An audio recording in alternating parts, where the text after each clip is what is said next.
تعالى اقول لكم الطريقه المظبوطه لقلي البانيه في الاير فراير في القلايه الهوائيه. اول حاجه هتبل البانيه بصلايه وطماطمايه، هضربهم كويس جدا وارجع اصفيهم واخد الميه بتاعتهم. هضيف لهم معلقتين كبار زبادي، هضيف لهم معلقه كبيره مستردة ومعلقه كبيره من الباربيكيو صوص الباربيكيو. هحط له معلقه صغيره من خميره الحلوى اللي هي بيكنج باودر، التوابل ملح وفلفل اسود بابريكا، شويه كزبره مطحونه او مفرومه وبهارات دجاج. هبتدي بقى اجيب البانيه بتاعي. البانيه بتاعي لازم يكون متقطع شرايح وسط، سمك وسط مش رفيعه، لو رفيعه هتنشف في الاير فراير. نحطها في التتبيله نسيبها شويه نطلعها من التتبيله.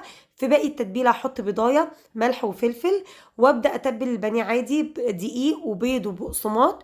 لازم قبل ما تدخلي الاير فراير تدهني البانيه بتاعك من فوق ومن تحت بالزيت، يدخل الاير فراير على وضع الدجاج، واثناء التسويه تقلبيه على الناحيه التانية.